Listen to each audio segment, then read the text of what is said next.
السلام علیکم ویورز، میں ناز شاہ آپ کے ساتھ ہوں۔ آج میں آپ کے ساتھ شیئر کروں گی کہ حضرت حنظلہ کو فرشتوں نے کس طرح غسل دیا، اور نبی کریم صلی اللہ علیہ وآلہ وسلم نے فرشتوں کو اپنے ہاتھ میں سنہری تھال پکڑے ہوئے اور اس میں بارش کے پانی سے حضرت حنظلہ کو غسل دیتے ہوئے دیکھا۔ جنگ احد کے ابتدائی مرحلوں میں مسلمان غالب تھے۔ ایسے صحابی رسول حضرت حنظلہ رضی اللہ عنہ نے لشکر کفار کے سپہ سالار ابو سفیان کو دیکھ لیا۔ وہ اپنی تلوار لہراتے ہوئے ابو سفیان پر جھپٹے کہ ان کی تلوار کا پہلا وار تھا کہ ابو سفیان کے گھوڑے کو جا لگا، اور ابو سفیان کے گھوڑے کی پچھلی جو ٹانگیں تھی وہ کٹ کر گر گئیں، اور اس طرح گھوڑا جب لڑکھڑایا تو ابو سفیان زمین پر گر پڑا۔ جب ابو سفیان زمین پر گر پڑا اور اس نے ساتھ ہی چیخنا چلانا شروع کر دیا اور کہنے لگا، زور زور سے چلانے لگا، اور اس کی چیخو پکار سن کر کافر دوڑے دوڑے اس کے پاس آئے۔ وہ چیخ رہا تھا کہ مجھے بچا لو کیونکہ یہ مجھے مار ڈالے گا۔ ابو سفیان کی چیخو پکار سن کر ایک کافر اسود بن شداد دوڑا ہوا آیا اور اپنے نیزے سے حضرت حنظلہ پر حملہ آور ہو گیا۔ نیزہ ان کے جسم کو چیرتا ہوا پار نکل گیا۔ حضرت حنظلہ زخمی شیر کی طرح غراتے ہوئے اس پر حملہ آور ہوئے، لیکن اسود نے دوسرا وار کر دیا جو حضرت حنظلہ کے لیے جان لیوا ثابت ہو گیا۔ رسول اللہ صلی اللہ علیہ وسلم کی خدمت عالیہ میں جب حضرت حنظلہ رضی اللہ کی کوشش اور کاوش اور آپ کی جانثاری کا تمام ذکر آپ کے سامنے کیا گیا تو آپ نے ارشاد فرمایا، میں نے ابھی تھوڑی دیر پہلے دیکھا ہے کہ زمین و آسمان کے درمیان فرشتے چاندی کی تھالوں میں بارش کا تازہ پانی بھر بھر کر حضرت حنظلہ کو غسل دے رہے ہیں۔ ابو اسید الساعدی رضی اللہ عنہ کہتے ہیں کہ جب ہم نے ان کا جسم اٹھایا تو حضرت حنظلہ کے سر سے پانی کے قطرے ٹپک رہے تھے۔ یہ بہت عجیب واقعہ تھا کہ شہیدوں کو تو غسل دیے بغیر دفن کیا جاتا ہے، لیکن حضرت حنظلہ کو فرشتوں نے غسل کیوں دیا اور فرشتوں نے یہ فریضہ کیوں سر انجام دیا؟ یہ معاملہ بہت ہی پراسرار اور حیرت انگیز تھا۔ رسول اللہ صلی اللہ علیہ وآلہ وسلم نے ارشاد فرمایا، اس راز کی گرہ جو ہے حنظلہ کے اہل خانہ ہی کھول سکتے ہیں۔ اس شہید یعنی حضرت حنظلہ کی بیوہ سے پوچھا جائے تو انہوں نے بتایا کہ کل ہی رات ہمارا نکاح ہوا تھا اور یہ ہماری شادی کی پہلی رات تھی، اور حنظلہ میرے ساتھ ہم بستری کر رہے تھے کہ اچانک سے جہاد پر نکلنے کا جب اعلان ہوا۔ حنظلہ ابھی فراغت ہی انہوں نے پائی تھی مباشرت سے کہ جب ان کے کانوں میں اعلان جنگ کا آواز ٹکرائی تو حضرت حنظلہ چونک کر اٹھ بیٹھے اور فوراً جہاد کی تیاری انہوں نے شروع کر دی۔ حضرت حنظلہ کو اتنا بھی ان کے ذہن میں نہ آیا کہ وہ غسل جنابت کر لیتے، لہٰذا شوق شہادت اور شوق جہاد ان پر اتنا غالب ہو گیا کہ طہارت کی طرف ان کا دھیان ہی نہ ہوا۔ لہٰذا رسول اللہ صلی اللہ علیہ وآلہ وسلم کی طرف سے اعلان جہاد جب ہوا تو وہ لبیک لبیک کہتے ہوئے غازیانہ احد کے ساتھ جا شامل ہوئے۔ جب حضرت حنظلہ جہاد پر روانہ ہو گئے تو ان کی عفت مآب اہلیہ یعنی ان کی بیوی نے اپنے جاننے والے 4 افراد کو بلایا اور کہا کہ گواہ رہنا کہ آج میری شادی کی سہاگ رات تھی اور یہ رات میں نے حنظلہ کے گھر میں بسر کی ہے، میں نے ان کے ساتھ یہ وقت گزارا ہے۔ ان سے کہا گیا کہ آپ گواہی کا اتنا تکلف کیوں کر رہی ہیں؟ تو وہ فرمانے لگی کہ حنظلہ کے جانے کے بعد مجھے نیند آ گئی تو میں نے خواب میں دیکھا کہ آسمان کا دروازہ کھل گیا ہے اور حنظلہ اس میں داخل ہو گئے ہیں، اور جب حنظلہ آسمان کے دروازے میں داخل ہو گئے اور آسمان پر چلے گئے تو آسمانی دروازہ حنظلہ کے جانے کے بعد بند ہو گیا۔ میں اسی وقت سمجھ گئی کہ حنظلہ آج ضرور شہید ہو جائیں گے، اور لہٰذا یہی وجہ تھی کہ رسول اکرم صلی اللہ علیہ وآلہ وسلم نے صحابہ کرام سے فرمایا کہ تمہارے ساتھی حنظلہ کو فرشتے آسمان اور زمین کے درمیان چاندی کے تشت میں رکھ کر بادل کے پانی سے یا بارش کے پانی سے غسل دے رہے ہیں، اور اسی لیے حضرت حنظلہ کو غسیل الملائکہ یعنی ملائکہ کے ہاتھوں سے غسل دیا جانے والا کہا گیا ہے۔ یہ ان کو خاص اعزاز حاصل تھا۔ اسی طرح دنیا میں جو بھی آتا ہے اس سے غلطیاں ہوتی ہیں اور گناہ بھی انسان سے ہوتے ہیں، لیکن کچھ لوگوں کو اپنے گناہوں کا اس قدر خیال ہوتا ہے کہ وہ اس گناہ پر شرمسار ہوتے ہیں، اور اللہ سے توبہ استغفار جب کرتے ہیں تو اللہ انہیں معاف کر دیتا ہے۔ اور انسان خطا کا پتلا ہے، گناہ کا احتمال انسان سے ہوتا رہتا ہے، لہٰذا جب کبھی انسان سے کوئی گناہ ہو جائے تو وہ فوری طور پر توبہ کر لے تو غلطی اور گناہ کا بہترین تدارک ہے کہ توبہ کا مطلب یہ ہے کہ انسان اپنے گناہ پر شرمندہ ہو اور آئندہ اس گناہ سے اجتناب کا مکمل ارادہ ظاہر کرے، اور جس کو شریعت کی اصطلاح میں توبۃ نصوح کہا جاتا ہے، یعنی حقیقت میں توبہ۔ سب سے پہلے انسان حضرت آدم علیہ السلام سے بھی بھول چوک ہو گئی تو انہوں نے روک کر خدا تعالیٰ کی بارگاہ میں جب معافی مانگی تو اللہ تعالیٰ نے ان کی معافی کو قبول کرتے ہوئے انہیں معاف کر دیا۔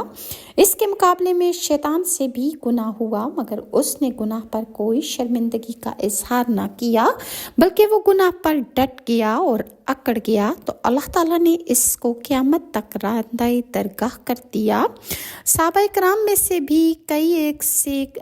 انسانی کمزوری کی وجہ سے گناہ سرزد ہوئے، مگر انہوں نے گناہ پر ایسی شرمندگی اور ایسی ندامت کا اظہار کیا اور ایسی توبہ انہوں نے کی کہ فرشتے بھی صحابہ کرام پر رشک کرنے لگے۔ اسی طرح ایک صحابی حضرت ثعلبہ کی توبہ ایک منفرد توبہ ہے، اور حضرت جابر بن عبداللہ انصاری کی روایت ہے کہ ایک انصاری نوجوان نے اسلام قبول کیا جن کا نام ثعلبہ بن عبد الرحمن تھا۔ یہ نوجوان رسول اکرم صلی اللہ علیہ وآلہ وسلم کی خدمت کیا کرتے تھے۔ ایک مرتبہ رسول اللہ نے انہیں کسی کام کے لیے بھیجا تو انہوں نے گزرتے ہوئے ایک انصاری کے گھر میں جھانکا تو اندر عورت ننگی غسل کر رہی تھی۔ اب اس نوجوان کو خوف لاحق ہوا کہ کہیں ایسا نہ ہو کہ میری اس حرکت کی کہ میں نے ایک انصاری کے گھر جھانکا ہے اور اس عورت کو دیکھ لیا ہے تو یہ جو میری کبھی حرکت مجھ سے سرزد ہو گئی ہے، رسول اکرم صلی اللہ علیہ وآلہ وسلم کو اللہ تعالیٰ بذریعہ وحی اطلاع دے دیں گے، لہٰذا خوف اور شرمندگی کے باعث حضرت ثعلبہ واپس بارگاہ رسالت میں حاضر نہ ہوئے اور وہاں سے بھاگ کر مدینہ کے پہاڑوں میں جا کر چھپ گئے۔ جب انہیں غائب ہوئے 40 روز گزر گئے تو حضرت جبرائیل علیہ السلام رسول اکرم صلی اللہ علیہ وآلہ وسلم کے پاس تشریف لائے اور فرمایا کہ اے محمد، آپ کا اللہ آپ کو سلام کہتا ہے اور یہ کہ آپ کی امت کا ایک شخص ان پہاڑوں کی اوٹ میں چھپا بیٹھا ہے اور مجھ سے پناہ کی درخواست کر رہا ہے۔ یا رسول اللہ صلی اللہ علیہ وآلہ وسلم نے حضرت عمر فاروق اور حضرت سلمان فارسی سے فرمایا کہ تم دونوں جاؤ اور اس نوجوان ثعلبہ کو تلاش کر کے میرے پاس لے آؤ۔ یہ دونوں حضرات مدینہ منورہ سے ان پہاڑوں کی طرف تلاش میں نکلے تاکہ حضرت ثعلبہ کو تلاش کر سکیں، تو راستے میں مدینہ منورہ کے زفافہ نامی ایک چرواہے سے ان دونوں کی ملاقات ہو گئی۔ ان دونوں نے اس زفافہ نامی چرواہے سے پوچھا، کیا تم نے ان پہاڑوں کے درمیان میں ثعلبہ نامی کسی نوجوان کو تو نہیں دیکھا؟ اس نے کہا کہ شاید آپ لوگ جہنم کے ڈر سے بھاگے ہوئے نوجوان کے بارے میں مجھ سے سوال کر رہے ہیں۔ ان حضرات نے کہا، تمہیں کیسے معلوم ہوا کہ وہ شخص جہنم سے بھاگا ہوا ہے؟ چرواہے نے کہا، وہ اس لیے کہ جب آدھی رات گزرتی ہے تو وہ اپنی پیشانی پر ہاتھ رکھ کے پہاڑوں کے دامن سے نمودار ہوتا ہے اور وہ اس طرح کی صدائیں لگاتا رہتا ہے، اے کاش تو میری روح کو بھی روحوں میں قبض کر لیتا، اور اے اللہ تو میرے جسم کو جسموں میں اور مجھے فیصلے کے دن کے لیے تو مؤخر نہ رکھتا۔ حضرت عمر نے فرمایا کہ ہاں، ہم اسی نوجوان کی تلاش میں ہیں۔ تو چرواہا انہیں پہاڑوں کی طرف لے کر چل پڑا، یہاں تک کہ جب آدھی رات کا وقت ہوا تو وہ نوجوان حسب معمول اپنی پیشانی پر ہاتھ مارتا ہوا پہاڑوں کے درمیان سے نمودار ہوا، اور وہ وہی الفاظ دوہرا رہا تھا کہ کاش میں پیدا ہی نہ ہوا ہوتا، یا مجھ سے ایسی خطا نہ ہوئی ہوتی، اے کاش تو میری روح کو بھی روحوں میں قبض کر لیتا۔ اس دوران حضرت عمر نے جھپٹ کر ثعلبہ کو گود میں اٹھا لیا۔ تو ثعلبہ نے پوچھا کہ رسول اکرم صلی اللہ علیہ وآلہ وسلم کو کیا میرے گناہ کے بارے میں معلوم ہو گیا ہے؟ حضرت عمر رضی اللہ عنہ نے فرمایا، یہ تو مجھے معلوم نہیں، البتہ کل شام رسول اکرم صلی اللہ علیہ وآلہ وسلم تمہیں یاد کر رہے تھے، پھر مجھے اور سلمان کو تمہاری تلاش میں بھیج دیا کہ جاؤ ثعلبہ کو ڈھونڈ کر لاؤ۔ اس نے کہا کہ پھر ایسا کرو، مجھے اس وقت بارگاہ اقدس میں لے چلو جب نبی کریم صلی اللہ علیہ وآلہ وسلم نماز پڑھ رہے ہوں، یعنی تو مجھے اس وقت وہاں پر لے کر جانا نبی کریم صلی اللہ علیہ وسلم کے پاس جب رسول اللہ نماز پڑھ رہے ہوں۔ حضرت عمر اور حضرت سلمان فارسی اس کو ساتھ لے کر چلے اور پیچھے صف میں کھڑا کر دیا۔ ثعلبہ نے جب حالت نماز میں رسول اکرم صلی اللہ علیہ وآلہ وسلم کی تلاوت سنی تو بے ہوش ہو کر گر پڑا۔ سلام کے بعد جب رسول اکرم صلی اللہ علیہ وآلہ وسلم نے ان حضرات یعنی حضرت سلمان اور حضرت عمر سے ثعلبہ کے بارے میں پوچھا تو ان دونوں نے عرض کیا کہ یا رسول اللہ صلی اللہ علیہ وآلہ وسلم، یہ رہا ثعلبہ۔ رسول اکرم صلی اللہ علیہ وآلہ وسلم نے اسے اپنے پاس بلایا، وہ ہوش میں آ گیا۔ آپ صلی اللہ علیہ وآلہ وسلم نے فرمایا، تجھے کس چیز نے مجھ سے غائب کر دیا اور تو کیوں اس طرح چھپ کر پہاڑوں کے بیچ میں بیٹھ گیا؟ ثعلبہ عرض کرنے لگا، میرے گناہ نے مجھے آپ کے سامنے آنے سے روک دیا اور میرے گناہ کی ندامت اور شرمندگی کے باعث میں آپ کا سامنا نہیں کر سکتا۔ یا رسول اللہ صلی اللہ علیہ وآلہ وسلم، میں آپ کا کیسے سامنا کروں؟ تو رسول اکرم صلی اللہ علیہ وآلہ وسلم نے ثعلبہ کو تسلی دی اور اسے اپنے گھر جانے کا حکم دے دیا، جس کے بعد یہ نوجوان 8 روز تک چارپائی پر پڑ گیا اور لگاتار بیمار پڑا رہا۔ اطلاع ملنے پر حضرت سلمان فارسی برگاہ رسالت میں حاضر ہو کر عرض گزار ہوئے کہ یا رسول اللہ صلی اللہ علیہ وآلہ وسلم، احساس گناہ اور شرمندگی کے باعث ثعلبہ کو بیمار ہو کر رہ گیا ہے، وہ بالکل چارپائی کے ساتھ لگ گیا ہے کہ اس سے بہت بڑا گناہ سرزد ہو گیا ہے۔ رسول اکرم صلی اللہ علیہ وآلہ وسلم نے فرمایا، چلو ابی سالبہ کی عیادت کرنے جاتے ہیں، اس کا حال پوچھتے ہیں۔ آپ صلی اللہ علیہ وآلہ وسلم سالبہ کے گھر اس کے پاس تشریف لائے اور سالبہ کا سر اپنی گود میں لے لیا۔